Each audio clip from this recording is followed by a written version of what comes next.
আমার হাতের এই ইউনিক ভর্তাটা দিয়ে শুধু এক প্লেট নয়, এক পাতিল ভাত চেটেপুটে খেতে পারবেন।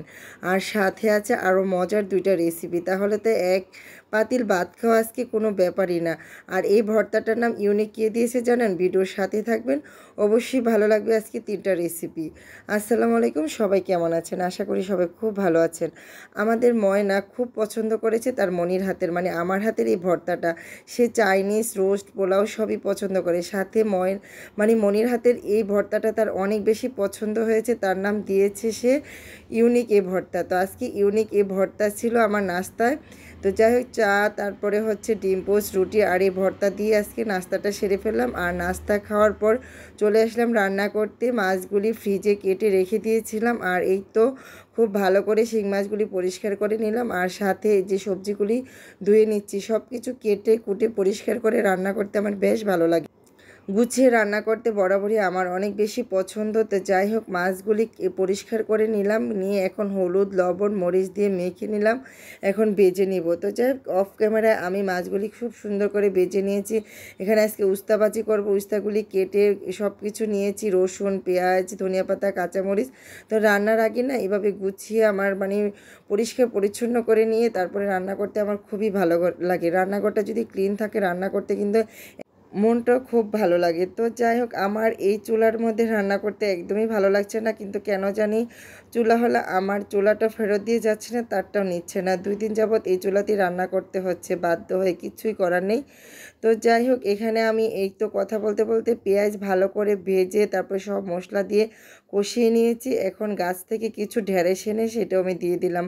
আর শিং মাছগুলি ভুনা করার ইচ্ছেই ছিল, জাস্ট আমি ভুনাই করতেছি, সাথে কিছু ঢেঁড়স দিয়ে দিলাম। তো গাছে দেখলাম যে বড় বড় ঢেঁড়স হয়ে গেছে, তো সেগুলি দিয়ে দিলাম। এই তো কাজে লাগিয়ে ফেললাম। তো যাই হোক, এই তো মাছটি রান্না করতেছি আর ভাবতেছি যে আসলে রান্না করাটা কত সহজ এখন মনে হয়, একটা সময় রান্না করাটা কত কঠিন ছিল। তো যখন আমি নতুন বিয়ে হয়, আমি রান্না করাটা তেমন বুঝতাম না। তো আপুর কাছে জিজ্ঞেস করতাম যে কতটুকু ধনিয়া দিব, কতটুকু জিরা দিব, হলুদ দেব, মরিচ দেব, কত কিছুই না জিজ্ঞেস করে রান্না করতে হয়েছে। তারপরও আলহামদুলিল্লাহ আমার শ্বশুরবাড়ির লোকজন, আমার বাসু, যা, সবে আমার রান্না অনেক বেশি পছন্দ করতো, যদিও আপুদের কাছ থেকে জেনে জেনে রান্না করতাম। আর এখন তো কারো কাছ থেকে জেনে রান্না করতে হয় না, নিজ দায়িত্বে নিজের মতো করে রান্না করি।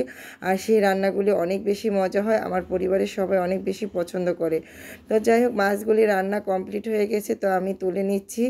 তো যেহেতু পুরানোর পাতিলে রান্না করলে সেটা টেবিলে নিয়ে খাওয়া যায় না, তো সুন্দর করে একটু বাটিতে বেড়ে নিতে হয়। আর যদি নতুন পরিচ্ছন্ন সুন্দর পাতিলে রান্না করি, সে পাতিল সহ টেবিলে খেতে পারি। তো অনেক দিন হয় উস্তাবাজি খাওয়াই না, বেশ অনেক দিন পরে আজকে মনে হলো যে হঠাৎ উস্তাবাজি করি। আসলে হঠাৎ নয়, গত কিছুদিন আগে আমার আপুর ভিডিওতে দেখেছিলাম সে খুব মজা করে উস্তাবাজি দিয়ে ভাত খাচ্ছে, সেটা দেখে আমারও খুব ইচ্ছে হচ্ছিল।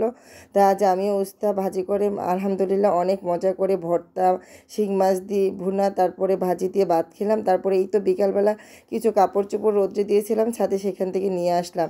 তো এত সুন্দর ভিউটা লাগছিল দেখতে, বাহিরের এত ভালো লাগছিল, সূর্যটা ডুবো ডুবো অবস্থা, আর চারপাশে এত সুন্দর আবহাওয়া দেখে খুবই ভালো লাগলো। আল্লাহ হাফেজ।